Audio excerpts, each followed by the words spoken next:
You're about to listen to a BBC podcast, and I'd like to tell you a bit about the podcasts I work on. I'm Dan Clark, and I commission factual podcasts at the BBC. It's a massive area, but I'd sum it up as stories to help us make sense of the forces shaping the world. What podcasting does is give us the space and the time to take brilliant BBC journalism and tell amazing, compelling stories that really get behind the headlines. And what I get really excited about is when we find a way of drawing you into a subject you might not even have thought you were interested in. Whether it's investigations, science, tech, politics, culture, true crime, the environment, you can always discover more with a podcast on BBC Sounds. BBC Sounds. Music, radio, podcasts.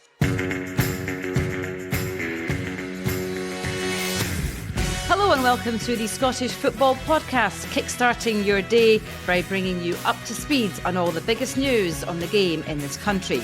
It's Wednesday, the 20th of December. I'm Jane Lewis, and coming up on the show... McClung looking for action for Rangers, he can! Duke's got the pace, Duke's through on goal, he squares it for Clarkson! We'll take a look at tonight's crucial games at both ends of the table. After Rangers expressed extreme disappointment, we'll have the latest on the Old Firm ticketing row. And speaking of rows... Sometimes it's probably better that I keep my thoughts to myself and my opinion to myself. But what I've seen in the 5 games, I stand by that. As Derek Adams stands by his controversial comments, what needs to be done to improve the Scottish game? This is the Scottish Football Podcast from BBC Sport Scotland. Well, joining us for this podcast is Rory Loy, former Rangers, Cryle, Falkirk and Dundee striker. Rory, how are you? Yes, good, thanks, Jane. Happy to be on. Good stuff. Glad to hear it. Ryan Cryle is the joint sports editor of the Press and Journal and Evening Express. Are you well too, Ryan? Yeah, I'm okay. Plenty to get through in the next 15 minutes or so, but first let's quickly run through today's Scottish football headlines. Celtic say they want to address reasonable allocations for derbies after Rangers expressed extreme disappointment that they'll have no supporters at Celtic Park for the game on the 30th of December. Speaking of the Old Firm, Rangers can move to within 2 points of their city rivals if they win tonight's home game with St Johnstone, while Aberdeen are looking to bounce back from their League Cup final defeat on Sunday as bottom club Livingston visit Pittodrie. We'll discuss Ross County manager Derek Adams. He says he stands by his controversial assessment that the standard of Scottish football is rubbish. And Celtic, Liverpool and Scotland legend Sir Kenny Dalglish has been honoured with the Lifetime Achievement Award at the BBC Sports Personality of the Year. As you say, you'll never walk alone, and I'd like to say thanks very much, genuinely appreciate it, and have a great night. The Scottish Football Podcast. Rory, it was great to see Kenny getting his award there. Richly deserved for him. Yeah, absolutely. I think when you consider everything he achieved as a player, the trophies he won across a couple of countries and European Cups and things, you know, that in itself probably merits the award. However, I think everything he's done for football afterwards down in Liverpool as an ambassador for the game and managerial stints as well, he's contributed more than enough to the game and won enough to more than merit that award. So it's great to see him pick that up award. Yeah, Ryan, his speech last night was full of humour, as you would expect, but also it was an emotional night for him as well. His family was up on stage and some of his former teammates too. It was good to see. I think what always strikes me about Kenny Dalglish is somebody that was born after Kenny Dalglish stopped playing, and having watched his documentary in recent years, is his reaction to the Hillsborough disaster and just how deeply affected he was by that and how committed he has been in the years since to sort of support the families, even at the time, you know, making sure there was Liverpool representation at all the funerals, things like that. Just things he didn't need to do that he done, and, you know, show the character of the man, I suppose. Yeah, no, absolutely. Let's move on, shall we? Let's talk about the Old Firm ticket row. No Rangers fans at Celtic Park for the Old Firm derby in 10 days' time. Now, this is something that Ibrox Club says that they feel is grossly unfair. They say they won a case put to the SPFL board subcommittee, but the subcommittee were unwilling to say what a reasonable number of away tickets for the fixture would be. Now, Rangers say this is due to Celtic not providing enough evidence. Celtic Celtic say that they were well prepared for the meeting and that they want to address reasonable allocations at Celtic Park and Ibrox from next year in a responsible manner. This row does rumble on, Rory. What are you making of it all? It's becoming rather tedious for me. Every time an Old Firm game rolls round, it's the same story. I think next year's a good marker. I think if the clubs can sit down and come to an agreement, however it's done, however it's made, from the start of next season, that the allocations go back up, whether that's incremental over a course of games, trying to get back to where it was previously. I don't know if it'll ever get back to the 7,000-8,000, but for me, it's just becoming tedious now, and it's the same thing. One club blaming the other, as depending on where the derby's been played. And I think that next year's a good marker. If we need to sacrifice 3 more derbies this year, with it being no away fans, then fine. But let's work towards getting away fans back in, because it is our biggest game. It's on the international stage, and it's a little bit embarrassing, I think, given that the two clubs cannot come to any sort of agreement. Yeah, Ryan, I suppose on that, obviously there's been a lot of talk this week, hasn't there, about improving Scottish football. What sort of message do you think it does send to the kind of the larger footballing audience, if you like, that there's no away fans in one of the biggest matches in the country? Very much on the outside looking in on this one, but even this morning when I got up, I saw a post from what I presume is a Rangers fan. Even they were talking about how petty it all feels, and how having no away fans at these games detracts from the spectacle. And that's my opinion as well. When I sit down and watch a Rangers Celtic game on TV, I maybe wouldn't have thought about this before, but it does take away from it for me, the fact that there's it's all home fans and whatever ground it's been played in. As Rory said, I just think it's something that needs to be sorted out. I think no game is particularly great if there's no away fans in the ground. Yeah, it does seem to me, Rory, that both sets of fans are fairly united on this front, that they want to see that allocation there. How can it be resolved that the league have already become involved? Does there need to be further involvement from them, do you think? Well, possibly. I think the players as well deserve a voice, because I think any player would tell you that, any Celtic player will tell you that, when Rangers go to Celtic Park, it adds to the atmosphere having the away fans in. And there's nothing better, I'm sure, as a Celtic player going to Ibrox and scoring a goal, and you see the 8,000 behind the goal erupt. It adds to everything. As a player, as a manager, as fans, it's just adds a completely unique dynamic to it. So, I think that everybody's opinion needs to be taken into consideration, and the reason I say that is because anyone who's involved in the sport and anyone who's involved in the fixture, for me, will all have the same conclusion. Let's get this fixed, because it's better with away fans.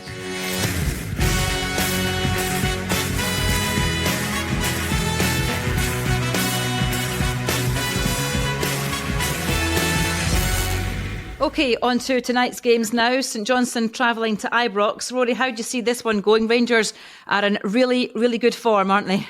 They are. However, I think with the fixtures they've had, last Thursday going away to Betis and picking up a 3-2 win, and then the game on Sunday, which would have taken a lot out of them. I think they would have enjoyed Sunday. I don't think they would have enjoyed it too much, though. I think it's just a case of winning the game tonight. I don't know, given the fixtures they've had, if it'll be their best performance of the season or if it'll be particularly pretty. St Johnstone also in good form, and playing some good stuff under Craig Levein. They look a much more solid unit. So I think it's just a case of getting over the line, whether it's a 1-0 or 2-0. I know Rangers fans might not want to hear that, and they expect fast-flowing football at Ibrox.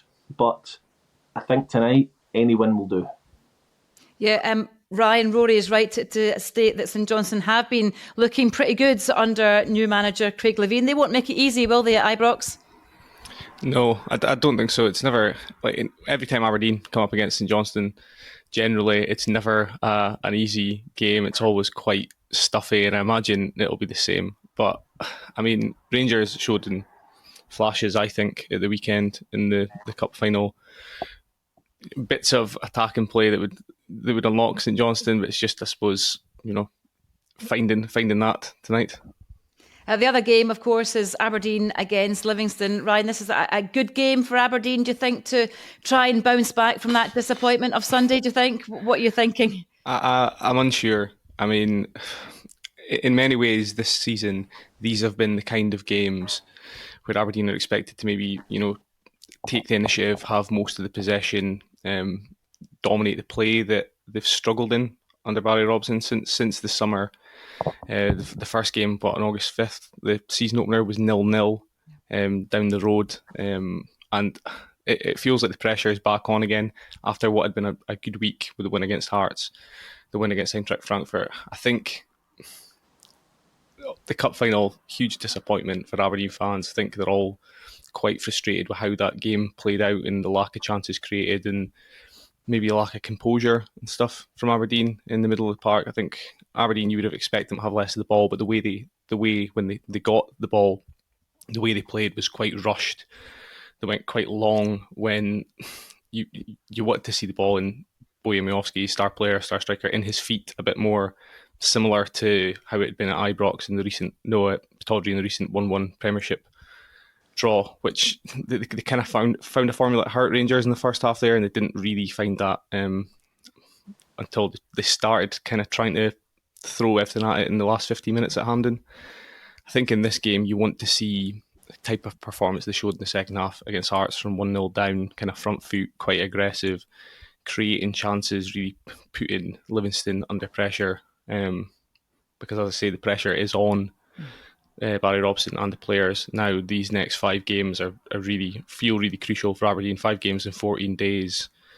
They're playing, one of those games is going to see them catch up a little bit in terms of games played and the teams above them. They're only 10 points behind third as well. I think people perhaps forget that Aberdeen have played only 15 games. They've played less games or fewer games than everyone else in the league. But now Europe's out of the way. Now the Viaplay Cup final distractions out the way. I think they really need to start putting consistent runs of wins together in the league. Ryan talks about pressure for Aberdeen, but Rory, fair to say the pressure is mounting on Livingston as well. They're in desperate need of a win. Actually, they could do with a goal as well, couldn't they? Yeah, 7 games without a goal, Jane, is a long, long time in football. And I was at the game at Livingston on Saturday. Livingston were poor. Kilmarnock were better than Livingston. They didn't create any clear-cut chances. It was difficult to say that they outright deserved to win the game. Bruce Anderson misses a penalty with about 5-6 minutes to go, and it was in keeping with the standard of the game, really, in terms of chances created and things like that. Danny Armstrong was the standout throughout, but not to have scored a goal in 7 games, going to Pittodrie at the moment, Aberdeen's home form hasn't been particularly great. I do agree with Ryan massively. I've followed Aberdeen in Europe this year, and I think Barry Robson's put himself under pressure for this next run of games, because whenever you hear Barry Robson talking after the defeat, he talks about all these home fixtures coming up and how that's the period he'll turn it round. So for me, he's kind of put the pressure on himself now. The distractions are out the way, and they'll need to turn up tonight, Aberdeen. And I think the fans will not only want a win, they'll want a performance, which is really difficult after the 2 fixtures Aberdeen have had, and Livingston have got to contend with that. But the problem they've got is having a solid foundation's fine. They used to be able to score goals. They can't score goals anymore. They need to go at it. They need to go up there, go for the game, get Nubly in his right position, get him up top, and try and nick a couple of goals and win the match. Well, as you would expect, there's full coverage of both those games on Sportsound on BBC Radio Scotland Extra this evening from 7 o'clock. This is the Scottish Football Podcast. Now finally, chaps, we've all heard what Derek Adams had to say after defeats at home to Dundee at the weekend. His scathing assessment of the Scottish game has certainly got people talking about how to improve the standards. Craig Levine said he'd love to see the Old Firm playing in England. That would then release finances that would help the other teams that left behind in Scotland. Philip Clement suggested that B teams in the second tier, like they have in the Netherlands and Belgium, and as we discussed yesterday, David Martindale wants to see an expanded top league. First of all, what do you think of Derek Adams' comments, Rory? He says he stands by them. I think that he has to stand by them, given how strong his words were at the weekend. I feel quite strongly about this. I think his comments are unfounded. They are embarrassing. I think he spat the dummy out because his team have lost a last-minute winner to Dundee, and it just it just screamed desperation for me. I mean, I played down in League One, Jane, for a couple of years, and I can assure you that the Dundee side I played in the top flight in Scotland was every bit as good as, you know, the standard that I played in League One, and we finished 8th in League One, and we finished 8th in the top flight in Scotland. I really do think his comments were poor. I think if you look at the results he picked up with Morecambe towards the end of his time there, it shows that Morecambe team is, 100 times better than what he's got. And it was comments, exaggerated comments like that, where you just looked at it and thought, and in my opinion, I played, as I said, down in England, and there's so many bang average players down in League One and League Two who are good athletes.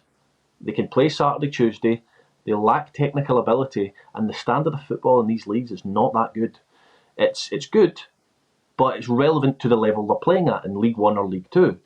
And to make those comments, I think is poor. I think he's been brainwashed by people down south who have a low opinion of the game, and players who aren't of a great standard themselves, who talk in a bad way about the Scottish game. I think he's maybe been down south a little bit too long, and he wants to prove people wrong in terms of, or if he wants to get better standard, then he needs to look at his own team first and get in the training field and start winning some games.